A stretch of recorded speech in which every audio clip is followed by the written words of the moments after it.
श्रीमान् वेङ्कटनाथार्य कवितार्किकेसरी वेदान्ताचार्यवर्यो मे सन्निधत्तां सदा सति. அடியன் ஜெயஜெயஸ்ரீ சுதர்ஷனா. அடியன் இன்னைக்கு ஏகாதசி வாசி டாபிக்ல பிரசன்ட் பண்ண போறேன். முதல்ல ஏகாதசினா என்னன்னு பார்க்கலாம். ஏகாதசி சந்திரனோட வேக்சிங் அண்ட் வேனிங் ஃபேஸ், அதாவது சுக்ல பக்ஷம் அண்ட் கிருஷ்ண பக்ஷத்தோட 11th டே தான் ஏகாதசின்னு சொல்லப்பட்டிருக்கு. இது 15 நாளுக்கு ஒரு தடவை வருது. இப்போ ஏகாதசி அன்னைக்கு எதுக்கு விரதம் இருக்கணும்னு பார்க்கலாம். ஏகாதசி அன்னைக்கு விரதம் இருந்தா நம்ம உடம்பு அப்புறம் மனது சுத்தம் செய்யும். நம்ம டைஜஸ்டிவ் சிஸ்டம்க்கு ரெஸ்ட் கிடைக்கும். இது நம்ம உடம்புக்கு நல்லது. ஏகாதசி அன்னைக்கு விரதம் இருந்தா நம்ம புலன்கள் அப்புறம் மனதுல கிரேட்டர் கண்ட்ரோல் கிடைக்கும். இந்த விரதத்தை பிரேக் பண்றது ரொம்ப முக்கியம். இப்போ ஏகாதசி அன்னைக்கு எப்படி விரதம் இருக்கணும்னு பார்க்கலாம். ஒன்னும் சாப்பிடக்கூடாது. யாராவது வயசானவா இல்ல குழந்தைங்கள் இருந்தா இவா மட்டும் தண்ணீர் தீர்த்தம் சாப்பிடலாம், பழங்கள் சாப்பிடலாம், அப்புறம் புரோக்கன் ரைஸ் சாப்பிடலாம். ஆரோக்கியமான இருக்கிறவெல்லாம் கம்பல்சரியா ஃபாஸ்ட் பண்ணணும். இந்த விரதத்தை எப்படி பிரேக் பண்ணணும்னு பார்க்கலாம். ஏகாதசிக்கு அடுத்த நாள், அதாவது துவாதசி அன்னைக்கு ஒருத்தர் துவாதசி பாரணை பண்ணணும். இந்த பாரணைய துவாதசி நாள்ல துவாதசி டைம் முடியறதுக்குள்ளேயே பண்ணணும். இது காலங்காத்தால நித்திய அனுஷ்டானங்கள்லாம் பண்ணிட்டு பண்ணா நல்லது. இந்த பாரணைய பண்ண ஒருத்தர் நெல்லிக்காய், சுண்டைக்காய், அப்புறம் அகத்திக்கீரைய நெய்ல ரோஸ்ட் பண்ணிட்டு உப்பில்லாத ப்ரிப்பரேஷனா பண்ணணும். இந்த ப்ரிப்பரேஷனை தவிர்த்து துவாதசி படி அந்த துவாதசி தலிகைய பண்ணிட்டு பெருமாள் கம்சி பண்ணிட்டு பாரணைய பண்ணலாம். இந்த பாரணைய யாராவது ஏகாதசி அன்னைக்கு விரதம் இருந்துட்டும் துவாதசி அன்னைக்கு அந்த விரதத்தை பிரேக் பண்ணேன்னா ஏகாதசி அன்னைக்கு விரதம் இருந்த பிரயோஜனமே இல்லை. இப்போ ஏகாதசி அண்ட் துவாதசி ரிலேட்டடா ஒரு கதையை பார்க்கலாம். அதுதான் அம்பரீஷாவோட கதை. அம்பரீஷா ஒரு நல்ல பெருமாள் பக்தர் and a very devoted king கூட. இவர் எல்லா சாஸ்திரத்தையும் ஒழுங்கா ஃபாலோ பண்ணின்னு வந்திருந்தார். இவர் சூரிய குலத்தோட ராஜா, ராமரோட முன்னோர்கள். இவர் ஏகாதசி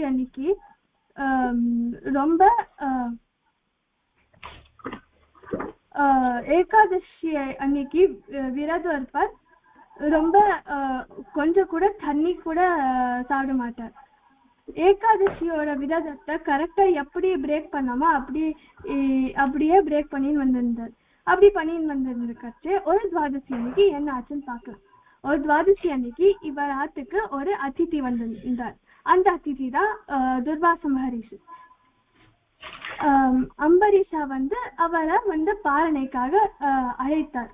ஆனா துர்வாசர் சொன்ன, ஃபர்ஸ்ட் நான் போய் தீர்த்தம் ஆடிட்டு வரேன், அப்புறம் பாரணைக்கு வரேன். சரி, அம்பரீஷாவும் அவருக்காக காத்துருந்தார்.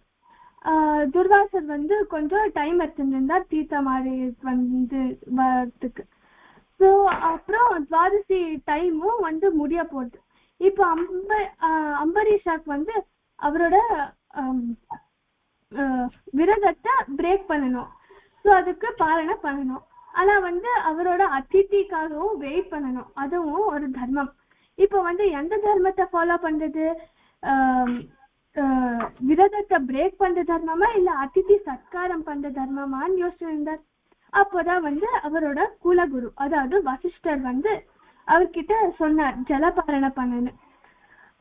ஜலபாரணத்துல ஒரு மந்திரத்தை சொல்லிட்டு கொஞ்சம் தீர்த்தம் சாப்பிடலான்னு. இது பாரணை பண்றதுக்கு ஈக்விவலன்ட்னு. அப்புறம் அம்பரீஷா சரின்னு ஜலபாரணை பண்ணார். ஆனா அங்க தீர்த்தம் சாப்பிட்டு இருக்கச்சு துர்வாசர் வந்து அம்பரீஷா மேல கோபம் கொண்டார். எதுக்குன்னா அவர் வந்து பாரணை பண்றதுக்கு அவருக்காக வெயிட் பண்ணல. கோவத்துல வந்து அவர் தலையில இருந்து ஒரு கேசம், அதாவது முடியெடுத்து அவரோட மந்திரங்கள்லாம் வச்சிருந்து ஒரு அசுரனை கிரியேட் பண்ணார்.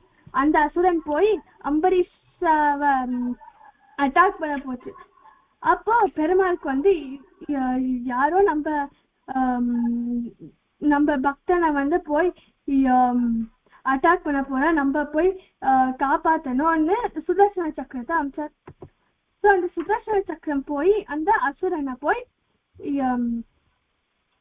வதம் பண்ணிட்டு துர்வாச மகரிஷிய சேஸ் பண்ணிட்டு துர்வாசரும் பயந்துட்டு ஓடினார். ஃபர்ஸ்ட் சத்தியலோகத்து போய் பிரம்மா கிட்ட உதவி கேட்டார். ஆனா பிரம்மா சொன்னார், க்ஷமிக்கணும், என்னால உதவி பண்ண முடியாது, ஏன்னா அந்த சக்கரம் ரொம்ப பவர்ஃபுல்னு. அப்புறம் கைலாச லோகத்து போய் பரமசிவன் கிட்ட ஹெல்ப் கேட்டார். ஆனா பரமசிவனும் க்ஷமிக்கணும், என்னாலையும் உதவி பண்ண முடியாது, ஏன்னா அந்த சக்கரம் ரொம்ப பவர்ஃபுல்லா இருக்குன்னு. ஸோ அப்புறம் திருப்பியும் என்ன பண்றதுன்னு தெரியல. ஸோ பெருமாள் விஷ்ணு கிட்டே போய் விஷ்ணு கிட்ட க்ஷமிக்கணும் பெருமாளே, உங்க பக்தனை இப்படி ஹார்ம் பண்ணதுக்கு இந்த சக்கரம் உங்களது, நீங்களே எடுத்துக்கோங்கன்னு. ஆனா பெருமாள் சொன்னார், இப்போ என்னால ஒண்ணும் பண்ண முடியாது, நீ போய் அம்பரீஷா கிட்டே மன்னிப்பு கேளுன்னு, அவர்கிட்டயே உதவி கேளுன்னு. ஸோ துர்வாசர் வந்து அம்பரீஷா கிட்ட போய் மன்னிப்பு கேட்டு உதவி கேட்டார். அம்பரீஷா வந்து ஒரு நல்ல மனசோட பெருமாள் கிட்ட வந்து அந்த சக்கரத்தை திரும்பி எடுத்துக்கிறதுக்கு பிரார்த்திச்சிருந்தார். பெருமாளும் வந்து திரும்பி எடுத்துட்டார். இப்போ இந்த கதையில இருந்து என்ன தெரியுதுன்னா, நம்ம எப்பவும் காமன் ஹம்பிளா இருக்கணும், எல்லா சாஸ்திரத்தையும் ஒழுங்கா ஃபாலோ பண்ணணும், எந்த காரணத்துக்காகவும் யாரையும் பிளேம் பண்ணக்கூடாது, பாகவத அபச்சாரத்தை பண்ணக்கூடாது. பாகவத அபச்சாரம் பண்ணா நம்மளுக்கு மன்னிப்பு கிடைக்கிறது வந்து அந்த பாகவதா கிட்ட போய் தான் மன்னிப்பு கேட்கணும், வேற யார்கிட்டயும் கேட்க முடியாது. இந்த எல்லா மாடல்ஸையும் ஒழுங்கா ஃபாலோ பண்ணா பெருமாள் எப்பவும் நம்ம கூடிய இருப்பார். நம்மளுக்கு எப்போ உதவி வேணுமோ அப்போ எல்லாம் உதவி பண்ணுவார். கவிதார்க்கிக சிம்ஹாய கல்யாண குணசாலினே ஸ்ரீமதே வெங்கடேஷாய வேதாந்த குரவே நமஹ. அடியன் தன்யாஸ்தி.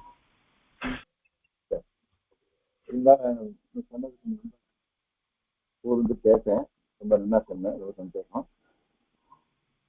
இந்த ஏகாதசி விரதம் வந்து அதை ஃபாலோ பண்ணுறதுனால சரீர அனுகூலங்கள்லாம் ஏற்படும்.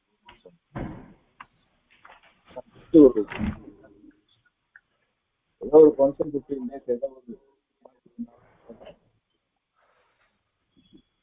அடியன் கொஞ்சம் விட்டு விட்டு கேட்கறது.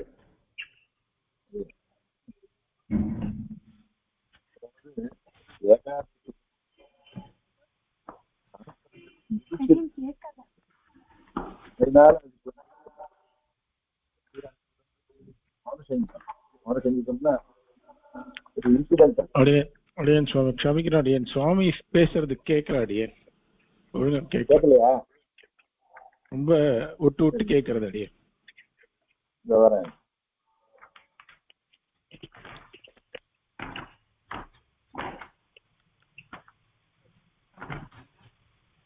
ஹலோ அடியன் இப்ப கேட்கறது. இந்த இயர்போன் போட்டுனா சரியா கேட்கல. அடியன் அடியன் ஏகாதசி விரதம் அனுஷ்டிக்கிறதுனால நமக்கு சில சரீர அனுகூலங்கள்லாம் வருதுன்றது சொன்னோம்னா கரெக்டு. அதெல்லாம் இன்சிடென்டல். ஏகாதசி விரதம் இருக்கிறது சாஸ்திர விகிதம்னால அதுக்கு விசேஷம். இல்லைன்னா அது இன்சிடென்ட். 15 நாளைக்கு ஒரு வாட்டி சாப்பிடாத இருக்கணும்னா எந்த டே வேணா செலக்ட் பண்ணிட்டு 15 நாளைக்கு ஒரு வாட்டி இருந்துடலாம் இல்லையா? சரீர அனுகூலம்ன்றது இன்சிடென்ட். சாஸ்திர விகிதமா இருக்கிறதுனால ஏகாதசி விரதம் இருக்கணும் ஒண்ணு. அதை கொஞ்சம் ஸ்பெஸ் பண்ணி சொல்லணும். அதனால நமக்கு நிறைய சாஸ்திரத்தை ஃபாலோ பண்றதுனால ஏற்படக்கூடியதான நன்மைகள் அதெல்லாம் அது அதிர்ஷ்ட பலம் இல்லை, அது திருஷ்ட பலம் இல்லை, அதிர்ஷ்ட பலம். அதுக்கப்புறம் 2வது பாரணை. ஏகாதசி விரதம் இல்லாட்டாலும் பாரண அவசியம் அந்த காலத்துல பண்ணணும் அப்படின்றதும் ஒரு சாஸ்திர விஷயம். ஜஸ்ட் உனக்கு தெரிஞ்சுக்கிறதுக்காக சொன்னேன். இல்லை ரொம்ப நல்லா சொன்னேன், ரொம்ப சந்தோஷம். அடியா நல்லா சொன்னா, நல்லா இருந்தது ப்ரெசன்டேஷன், நல்லா இருந்தது. இன்னொன்று அடியாருக்கு குழந்தைகள்லாம் அனுஷ்டான விஷயமா சொல்றாரு. பொதுவாகவே புத்தகம் வாசிக்கிறதுக்கு ஞானம் சம்பாதிக்கிறதுல எல்லாருக்கும் இஷ்டம் வரும். அனுஷ்டானம்னா கஷ்டம். சிவாஷிய காலக்ஷேபம்னா வரேன்னுவா, ஆன்மீகம்னா வரமாட்டா மனுஷன். அதாவது சின்ன குழந்தைகளா இருந்து இவ விரதத்தை பற்றி பேசுறான்றதே ஒரு சந்தோஷம். நன்னாவும் சொன்னா. அதுல விரத நோக்கு மட்டும் இல்லாம பாவகாபிச்சாரம் படக்கூடாது அப்படின்றத சேர்த்து சொன்னது சந்தோஷமா இருக்கு. ஏன்னா இந்த பிரகரணத்தில் தான் பெருமாளே தனக்கு ஒரு திருநாம சுட்டிக்கிற.